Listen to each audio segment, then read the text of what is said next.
So let's move to next set of question 2020 के environment section से। सो यहाँ पर एक सवाल पूछा गया है रिगार्डिंग स्टील स्लैग। फाइन। सो ये परसिस्टेंट इशू है, कई बार और भी पूछा जा सकता है, न्यूज़ में भी कुछ एक चीज़ें जो है इसको लेकर पूछी जाती हैं। सो steel stack can be the material for which of the following. और पहला ऑप्शन यहाँ पर है कंस्ट्रक्शन ऑफ बेस रोड, ये हो सकता है। इम्प्रूवमेंट इन एग्रीकल्चरल सॉइल, ये भी सही होगा यहाँ पे, क्योंकि स्टील स्लैग में कई सारे मिनरल्स होते हैं और उस कारण से फिर आप फर्टिलाइजर के तौर पर इसको यूज़ कर सकते हैं। फर्टिलाइजर्स भी बनाए जाते हैं वैसे स्टील स्लैग से, और वो भी इशू आपको देखना होगा। And then it can also be used in production of cement. तीनों ही यहाँ पर करेक्ट है। Option D 1, 2 and 3 is going to be the correct answer. अब यहाँ पर अगर आप देखें स्लैग जो है एग्जैक्टली exactly क्या होता है, तो जो स्मेल्टिंग की प्रोसेस है, फिर स्मेल्टिंग की प्रोसेस के बाद जो भी वेस्ट यहाँ पर बचेगा वो हो जाएगा आपका स्टील स्लैग। तो बहुत बेसिक सी चीज़ है। अब इसमें कंपोनेंट क्या क्या है जो आपके काम में आएंगे? कैल्शियम हो सकता है, मैग्नीशियम, सिलिकॉन, आयरन, एल्यूमिनियम, इस प्रकार के कुछ एक कंपोनेंट्स हैं जिस कारण से स्टील स्लैग जो है फर्दर आप यूज़ कर सकते हैं। अब उसमें भी दो टाइप के स्टील स्लैग हो सकते हैं। फेरस स्टील स्लैग हो सकता है या दूसरा नॉन फेरस हो सकता है। मान लीजिए कॉपर, लेड, जिंक, इन सब की स्मेल्टिंग में से जो स्लैग निकल रहा है वो नॉन फेरस स्लैग होगा। Now most importantly when it comes to non ferrous slag, environmental hazard इससे ज़्यादा हो सकते हैं। क्यों? क्योंकि इसमें जो कैडमियम और लेड ऐसे जो मेटालिक कंपोनेंट्स हैं, टॉक्सिक मेटल्स है, उसका प्रपोर्शन ज़्यादा होगा। बाकी अगर एप्लीकेशंस की बात करें तो बाय एंड लार्ज भी नो, कंस्ट्रक्शन में यूज़ करा जा सकता है, एग्रीकल्चर में आप इसको यूज़ कर सकते हैं। ठीक है, वेस्ट वाटर ट्रीटमेंट के लिए भी यूज़ किया जाता है। फर्दर इमर्जिंग एप्लीकेशंस अगर आप देखें, कार्बन कैप्चर एंड स्टोरेज में इसको यूज़ करा जाता है। सो होता क्या है कि कार्बन डाइऑक्साइड को स्लैग के साथ आप सिक्वेस्ट्रेट करेंगे और उससे कैल्शियम कार्बोनेट और बाकी सारी चीज़ें जो है उसको आप बना सकते हैं। तो ये टेक्निकल है थोड़ा, लेकिन ध्यान में रखना है कि कार्बन कैप्चर स्टोरेज के लिए भी steel slag can be used. Environmental problems अगर आप स्टील स्लैग के देखें, that can also be the next question कि आप जो आपकी स्टील फैक्ट्रीज है उसमें से स्टील स्लैग निकल रहा है, उससे सॉइल पोल्यूशन हो रहा है, लीचिंग हो रही है, मोस्ट इंपॉर्टेंटली जो भी आपके टॉक्सिक मेटल्स है उसकी एयरबॉर्न डस्ट इससे बन सकती है। सो ये कुछ एक मेजर इश्यूज आपको दिखाई देंगे। माई कंसर्न या मुझे क्या लगता है, अगला सवाल क्या पूछा जाना चाहिए, तो यहाँ पर स्टील स्लैग को आप फर्टिलाइजर के साथ थोड़ा कनेक्ट कीजिए। कई सारी इंडिया की स्टील मैन्युफैक्चरिंग कंपनीज हैं, they are already in the business of fertiliser making. ठीक है, तो ये जो भी आपके फॉस्फोरस होंगे या यहाँ पर आपको कैल्शियम का इसमें मिलेगा, तो उसको फिर फर्टिलाइजर में कन्वर्ट करा जा रहा है। तो फर्टिलाइजर का एक रॉ मटेरियल के तौर पर स्टील स्लैग यूज हो रही है। अब इससे फिर अगला मुद्दा भी बनता है कि जो भी आपके फर्टिलाइजर के प्लांट्स है, they are also around steel slag या स्टील प्लांट जो होंगे, क्योंकि स्टील प्लांट से आपको स्टील स्लैग मिल रहा है।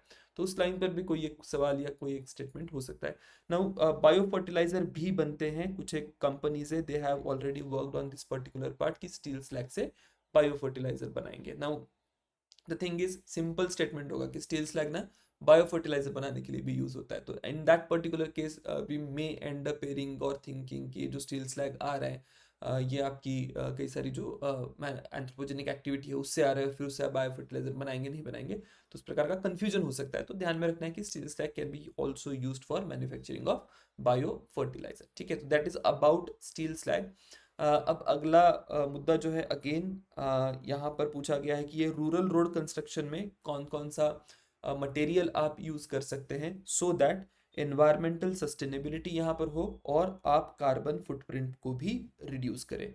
तो क्या क्या यूज़ करा जा सकता है? तो आप कॉपर स्लैग यूज़ कर सकते हैं। तो वही बात होगी कि हमने स्टील स्लैग में बात करी कि स्टील स्लैग को हम लोग रोड कंस्ट्रक्शन में यूज़ करेंगे। तो आप जो बेस है रोड का उसको आप बना दीजिए इससे। तो आप जो बाकी मटेरियल है उसको नहीं यूज़ करेंगे, एनवायरमेंटल सस्टेनेबिलिटी हो जाएगी। कोल्ड मिक्स एसफॉल्ट टेक्नोलॉजी है, इसको भी आप यूज़ कर सकते हैं। जो आपका एसफॉल्ट होता है जनरली उसको आप हीट करके फिर यूज़ करते हैं, लेकिन कई सारी टेक्नोलॉजी आती है रूम टेम्परेचर पे एसफॉल्ट होता है, फिर उसका इस्तेमाल करके आप यहाँ पर यूज़ कर सकते हैं। तो उससे होगा क्या कि जो कार्बन डाइऑक्साइड का रिलीज है हॉट एसफॉल्ट की टेक्नोलॉजी में, हॉट मिक्स जिसको कहा जाता है, if you are from that construction वाला बैकग्राउंड तो you would be knowing hot mix क्या होते हैं। सो वो आप यहाँ पर रिड्यूस कर देंगे। ठीक है, जियो टेक्सटाइल भी यूज़ करे जा सकते हैं, that is also correct. Hot mix जो है बहुत बड़े पैमाने पर कार्बन डाइऑक्साइड का रिलीज करेगा। पोर्टलैंड सीमेंट भी नहीं यूज करना है, जाहिर सी बात है एनवायरमेंटल सस्टेनेबिलिटी नहीं है, कार्बन फुटप्रिंट बढ़ जाएगा। Option A 1 2 3 is going to be the correct answer. बाकी मैं ये बता चुका हूँ कि क्यों क्यों आप कौन सा मटेरियल यूज करेंगे। एक न्यूज़ आइटम यहाँ पर मैंने इंट्रोड्यूस करा है, इंडियन एक्सप्रेस में ग्रीन रोड हिमालयाज में बन रहे हैं, तो क्या क्या फिर किया जा रहा है ग्रीन रोड्स बनाने के लिए, और फिर यहीं से आपके ग्रीन रोड या एनवायरमेंटल सस्टेनेबल रोड्स जो होते हैं उसका मुद्दा बन सकता है। फाइन। सो ये जो ग्रीन रोड है, सो दे आर दी कंस्ट्रक्शंस जो कि एनवायरमेंटल इम्पैक्ट को बहुत मिनिमाइज करेंगे और बायोडाइवर्सिटी को कॉन्जर्व करेंगे, so as to ensure long term stability. कैसे किया जाएगा? सो स्लोप डिस्टेबलाइजेशन जो है उसको हम लोग प्रिवेंट करेंगे, और अगर आपने स्लोप डिस्टेबलाइजेशन प्रिवेंट कर दिया तो जाहिर सी बात है आपका जो मेंटेनेंस का कॉस्ट है, क्योंकि जितने भी हिली एरियाज है स्लोप डिस्टेबलाइजेशन एक मेजर प्रॉब्लम है और उससे आपकी रोड कोलैप्स हो जाती है। ठीक है। Next, so there will be cut and throw की जगह कट एंड कैरी करके मॉडल यूज किया जाएगा, तो जो भी मटेरियल डेब्रीज वहां से निकलेगा या जो भी वेजिटेशन आप कट करेंगे उसको कहीं ना कहीं आप कैरी करेंगे, सो दैट जो वेस्टेज है वेस्टेज को आप कम कर रहे हैं, या इम्पैक्ट जो है एनवायरनमेंट के टर्म्स में वो आप कम कर रहे हैं। Then you are also going to reuse excavated material, जो भी रोड के लेवलिंग में आप मटेरियल वहां से रिमूव करेंगे तो उसको आप रीयूज करेंगे। स्लोप कट को मिनिमाइज करें, limit tree felling, cross drainage structures बनाने होंगे। कई बार जो ड्रेनेज होते हैं वो आपका रोड खराब कर देते हैं, या आप रोड बनाते बनाते ड्रेनेज खराब कर देते हैं और उस कारण से पूरा नेचुरल ड्रेनेज वहाँ का बिगड़ जाएगा, बायोडाइवर्सिटी के ऊपर इम्पैक्ट आएगा, तो उस कारण से यहाँ पर क्रॉस ड्रेनेज स्ट्रक्चर भी बनाया जाएगा। कंट्रोल्ड ब्लास्टिंग की जाएगी एंड इरोजन के भी मेजर्स यहाँ पर लिए जाएंगे। तो यहाँ से सवाल बन सकता है कि which of the following can be features of green roads, या ग्रीन रोड गाइडलाइंस के क्या फीचर्स हो सकते हैं, that is something you need to remember in here. Next is regarding biochar. What is the use of biochar in farming? तो biochar can be used as part of growing medium in vertical farming, ये correct है। Then we also have like कि when biochar is part of the growing medium, it promotes the growth of nitrogen fixing microorganism, ये भी कोई दिक्कत नहीं है इसमें स्टेटमेंट में। When biochar is a part of the growing medium, it enables the growing medium to retain water for longer time, ये भी correct है। Option D 1 2 and 3 is going to be the correct answer. अब water retention का मुद्दा थोड़ा सा confusing हो सकता है, हमेशा याद रखिए सॉइल में ऐश या बायोचार जो डाला जाता है उससे जो सॉइल होगी, सॉइल का जो कंसिस्टेंसी है वो बढ़ेगा। At the same time it will also be able to retain more water, तो उस पर्पज के लिए भी ऐश और बायोचार यूज करा जाता है, तो that is something you need to remember. इसके बाद बायोचार के बारे में अगर आप देखें तो कार्बन रिच मटेरियल होता है जो कि हम लोग पायरोलिसिस, पायरोलिसिस क्या होगा, यू आर हीटिंग बायोमास इन लो और नो ऑक्सीजन कंडीशंस। ठीक है। कंपोजिशन क्या क्या है इसके, इसमें आपको कार्बन, ऐश और बाकी पोरस स्ट्रक्चर्स दिखाई देंगे जिससे सॉइल इंप्रूवमेंट करी जा सकती है। प्रोडक्शन की मेथड 3 हो सकती है, पायरोलिसिस, गैसिफिकेशन, या कुछ एक स्मॉल स्केल मेथड भी यूज करी जाती है, not that important here. Application अगर आप देखें बायोचार के एग्रीकल्चर में यूज करा जाता है, कार्बन सिक्वेस्ट्रेशन भी आप इससे कर सकते हैं। ठीक है। So here you will be capturing atmospheric carbon so as to mitigate climate change, और लॉन्ग लास्टिंग स्टोरेज के तौर पर भी आप इसको यूज कर सकते हैं। एनवायरमेंटल यूसेज है, आप फिल्टर के तौर पर इसको यूज करते हैं। कई बार वेस्ट वाटर को अगर आपको ट्रीट करना होगा, या बहुत आप रिमोट एरिया में अगर चले जाएं और वहां पर आपके पास फिल्ट्रेशन की कोई प्रोसेस नहीं है, तो you can use biochar in that particular case. Industrial usage भी आपको इसके दिखाई देंगे, एनिमल फीड के तौर पर भी इसको यूज करा जाता है to reduce methane emission from livestock, so this can again be a potential question. Then we move forward to कुछ current affairs के issues. सो एक यहाँ पर आप देखेंगे कैलिफोर्निया बेस्ड कंपनी है, वहाँ पर कुछ एक काम किया गया, और कुछ एक आपकी एग्रीकल्चरल सॉइल को सेव करने की मेथड्स इंप्रूव करी गई, या मेथड्स यहाँ पर इंट्रोड्यूस करी गई। Fine. So there are certain methods, I think कुछ एक मेथड यहाँ से पूछी जा सकती है। यहाँ पर बायोचार का मेंशनिंग था सॉइल अमेंडमेंट्स के लिए, that is why I have brought in this particular article, but other than biochar what other things we can do, तो आप लिक्विड क्ले का इस्तेमाल कर सकते हैं डेजर्ट में, सो दैट आपकी सैंड जो है सैंड बाइंड हो जाए, या फ्लाई लार्वा ड्रॉपिंग भी यूज करी जा सकती है। ठीक है। तो ये न्यूट्रिशन टेक्नोलॉजी करके कंपनी है, उसने ये फ्लाई लार्वा ड्रॉपिंग बनाई ही। और ये जो फ्लाई लार्वा ड्रॉपिंग है, ये आपके सॉइल का ऑर्गेनिक मैटर इंक्रीज करेंगे। ठीक है, तो इस प्रकार की कुछ एक टर्मिनोलॉजी थी, but again I am not very sure कि इसके ऊपर सवाल बनेगा नहीं बनेगा, बट देख लीजिएगा एक बार क्या क्या चीज़ें यहाँ पर मेंशन करी गई है। Moving on to next part. अगर आपने PYQ सही से करे होंगे तो this is nothing but repeat one more repeat of PYQ। पूछा गया है, if a particular plant species is placed under schedule 6 of the wildlife protection act of 1972, what is the implication. तो इसका इम्प्लीकेशन सिंपल है। अगर आप schedule 6 को देखें, so let's go forward to schedule. ये हमारा पिछला ही टेबल यहाँ पर मैंने लाया है। ऑलरेडी हम लोग शेड्यूल्स को लेकर बात कर चुके हैं कि कितने schedules wild life protection act में है और क्या क्या उनकी प्रोविजंस है। मैंने तभी कहा था कि अगला सवाल भी इस पे ऊपर बन सकता है, तो तब मैं वो क्वेश्चन नहीं ऐड कर पाया because of lack of space. तो यहाँ पर वो क्वेश्चन आ गया है। तो if you look forward to schedule 6, so यहाँ पर प्रोटेक्शन दिया गया है कुछ एक स्पेसिफाइड प्लांट को। So this protection will prohibit picking, damaging और सेलिंग ऑफ स्पेसिफाइड प्लांट। और अगर आपको इस प्लांट को कल्टीवेट करना है तो you will require licence to cultivate that plant. ठीक है, तो ये भी बात आपको ध्यान में रखनी होगी। तो वही सवाल में पूछा है कि a licence is required to cultivate that plant, तो option A is going to be the correct answer. ठीक है, फर्दर अगर आप थोड़ा सा लॉजिक भी लगाएं कि शेड्यूल 6 का प्लांट की such a plant can not be cultivated under any circumstances, बहुत एक्सट्रीम स्टेटमेंट है।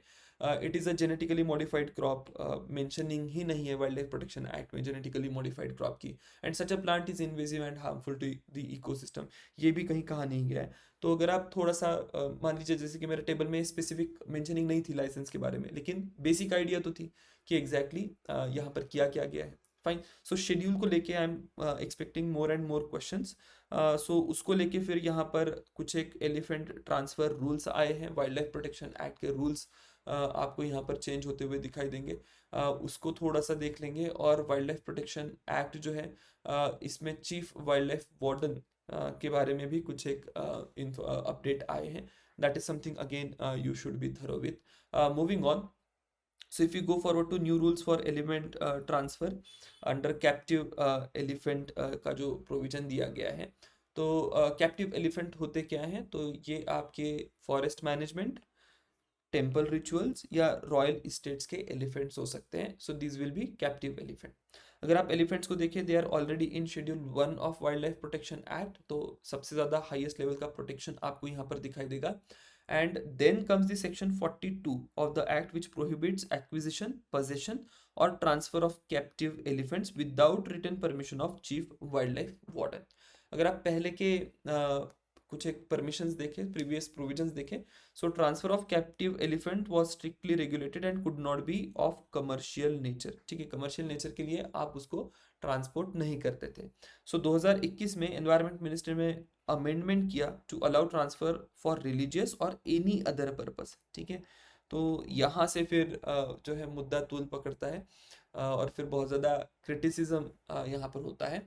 सो क्या क्या कंडीशंस है ट्रांसफर की, वो भी देख लीजिए। So transfers allowed if the owner can not maintain the elephant or if the chief wildlife warden deems it necessary for the elephants for its better upkeep. ठीक है, तो ये एक कंडीशन होती है। अब उसमें हेल्थ सर्टिफिकेशन की भी रिक्वायर्ड होगी। इन स्टेट स्टेट ट्रांसफर भी हो सकती है, इंटर स्टेट भी हो सकती है, from one state to another state. ठीक है, लेकिन जब भी ये one state to another state transfer होगी, तो उसमें आपको एलिफेंट का genetic profile ministry of environment and forest climate change के साथ अपडेट करना पड़ेगा। तो ये सारा जो मुद्दा है, you would be knowing, I will not mention कि ये सारा मुद्दा आया कहाँ से था। तो इंडिया में एक बहुत बड़ा जू बना है, तो उसको लेके फिर ये सारा मुद्दा आपको बनते हुए दिखाई देता है। जो महाराष्ट्र का एक फॉरेस्ट है, महाराष्ट्र छत्तीसगढ़ बाउंड्री पे गढ़चिरौली के फॉरेस्ट से फॉर ये एलिफेंट ट्रांसफर हुए थे, तो उस कंटेक्स्ट में ये न्यूज़ आर्टिकल आपको बनते हुए दिखाई देगा। देन कुछ एक चीफ वाइल्ड लाइफ वार्डन जो है, उसकी अथॉरिटी भी आपको यहाँ पर इंक्रीज होते हुए दिखाई देती है। So certain amendments have been made to empower chief wildlife warden. So section 11 जो है वाइल्ड लाइफ प्रोटेक्शन एक्ट का 1972, it empowers chief wildlife warden to trap, catch and if necessary shoot wildlife to address human wildlife conflict. ठीक है, so already chief wildlife warden के पास ये provisions है या इस प्रकार की अथॉरिटी है, and there lies the question, क्योंकि वर्मीन स्पीशीज का प्रॉब्लम जो है ये बड़े पैमाने पर आपको होते हुए दिखाई दे रहा है, और उस कंटेक्स्ट में फिर चीफ वाइल्ड लाइफ वार्डन का ये जो राइट है या ये जो अथॉरिटी है दैट बिकम्स इंपॉर्टेंट। तो यहाँ पर आपका सवाल हो सकता है, so remember that. Moving on to next part, repeat question है, what is are the advantages of zero tillage in agriculture. So sowing of wheat is possible without burning the residue of previous crop। घुमाने के लिए ये statement यहाँ पर दिया है। Already हमने देखा है कि जीरो टिलेज एग्रीकल्चर है, मतलब आप वहाँ पर कोई भी प्रोसेस जो है नहीं करने वाले, ठीक है। Without the need for nursery of rice sapling, direct planting paddy seeds in the wait soil is possible. जाहिर सी बात है ये भी यहाँ पर पॉसिबल होगा। And carbon sequestration in the soil is possible. Yes, carbon sequestration भी पॉसिबल है। उसका एक सिंपल फंडा ये है कि आप अगर सॉइल को टिल नहीं करेंगे तो जितना भी कार्बन डाइऑक्साइड सॉइल में स्टोर्ड है तो वो वैसे के वैसे बना रहेगा। So that is something you need to remember in here. Now will move forward to no tillage. Exactly क्या होता है, ऑलरेडी ये सारी चीज़ें जो है हम लोग जीरो टिलेज या नो टिलेज में कर चुके हैं। प्लीज़ रिविजिट अर्लियर जितने भी हमारे वीडियोस हुए हैं या जितने भी क्वेश्चंस हमने करे हैं। तो I will not be repeating this particular part. कुछ एक करंट अफेयर्स में मुझे चीज़ें दिखाई दी। So for direct seeding of rice, zero tillage wheat, rice tech and Mahyco they have formed a joint venture. यहाँ से सवाल बन सकता है, ठीक है। एक सवाल ये पूछा जा सकता है regarding direct seeded rice, DSR क्या होता है, क्यों करा जाएगा डीएसआर। क्योंकि अगर आप डीएसआर करेंगे तो आप ग्रीन हाउस गैसेस का एमिशन कम करेंगे, वाटर का जो यूसेज है राइस की कल्टीवेशन में वो कम करेंगे, लेबर का यूसेज कम होगा, फ्यूल का यूसेज कम होगा। तो एनवायरमेंट फ्रेंडली टेक्नोलॉजी आपको यहाँ पर दिखाई देती है, that is direct seeded rice, ठीक है। And similarly we are also coming up with zero tillage wheat. Clear. तो टेक्नोलॉजी डेवलप जो हो रही है, राइस टेक करके कंपनी है, उसने डीएसआर टेक्नोलॉजी डेवलप करी है। देन यहाँ पर कहा गया है कि it will save 30% of water, reducing labour requirements by replacing water with imazethapyr करके एक हर्बिसाइड है विच विल कंट्रोल वीड्स। बाकी फिर आई डोंट थिंक कि इतना डिटेल में हमें जाना होगा। So they are also coming up, Mahyco is coming up with free heat ZT technology, zero tillage technology introduce कर रही है महाएको, सो दैट वीट जो है, वीट यहाँ पर विदाउट पैडी या स्टबल बर्निंग के और प्लोइंग के आप कल्टीवेट कर पाए, राइट। सो ये कुछ एक चीज़ें सिर्फ ध्यान में रखिएगा कि ऐसा कुछ हो रहा है, कुछ एक टर्मिनोलॉजी यहाँ पर यूज करी गई है। तो this can be a question कि ये free heat ZT technology exactly क्या होती है। So then you will be coming back to this zero tillage वाला point once again. Moving on to next question, according to India's national policy on biofuels, which of the following can be used as raw material for the production of biofuels? अब ये 2020 का ना current affairs का question था, biofuel policy के ऊपर update आया था। अगेन बायोफ्यूल को लेकर we are almost done with everything, ठीक है। First generation, second generation, third और फोर्थ जनरेशन के बायोफ्यूल्स क्या होते हैं, दैट इज वो the question I am expecting next. तो ऑलरेडी हम लोग ये सब सारी चीज़ें जो है कवर कर चुके हैं। यहाँ पर जो अपडेट था, गवर्नमेंट वाज सेइंग कि now they will be allowing second generation biofuels as well, और आगे थर्ड जनरेशन बायोफ्यूल्स भी यूज होंगे। नाउ लॉजिक क्या लगाना था इसमें, इसका लॉजिक बता देता हूँ कि बाय एंड लार्ज ना तब 2018 या 2020 में we are more focused on first generation के बायोफ्यूल्स, या बहुत सेकेंड जनरेशन पे हम लोग जा रहे थे। So if I look forward to कि क्या क्या चीज़ें बायोफ्यूल के लिए यूज करी जा सकती है, तो जस्ट फंडा ध्यान में रखिएगा कि फूड सिक्योरिटी कॉम्प्रोमाइज ना हो, राइट। और अगर फूड सिक्योरिटी तब कॉम्प्रोमाइज नहीं करनी थी तो कसावा आप यूज कर सकते थे। Then we could also go for damaged wheat grains, right, क्योंकि डैमेज्ड व्हीट ग्रेन्स है तो वैसे भी फूड सिक्योरिटी किसी काम के नहीं है। ग्राउंड नट सीड आप नहीं यूज करेंगे, फूड सिक्योरिटी आपके खतरे में आ जाएगी। हॉर्स ग्राम भी आप नहीं यूज करेंगे, अगेन फूड सिक्योरिटी का प्रॉब्लम हो जाएगा। Rotten potatoes could be used, ठीक है, क्योंकि again they are rotten. And sugar beet can be use क्योंकि फूड सिक्योरिटी के साथ कोई भी कॉन्फ्लिक्ट नहीं होता है। तो उस पर्सपेक्टिव से आपको इस पर्टिकुलर क्वेश्चन को देखना था। आपका option A 1 to 5 and 6 was the correct answer. अभी भी ये जो टेबल है जनरेशंस ऑफ बायोफ्यूल्स, उसको अगर आप ध्यान में रखिए, उसको बहुत अच्छे से प्रिपेयर करें, तो I really do not think इसके बाहर और सवाल जाना चाहिए। या बाकी नई टेक्नोलॉजी जो है बायोफ्यूल को लेके ऑलरेडी पिछले बायोफ्यूल के क्वेश्चन में कर चुके हैं, तो वहां का कंटेंट उठा लीजिए, ये थोड़ा सा समझ लीजिए, and you should be in a good position. So we'll see you in next few questions. Thank you everyone.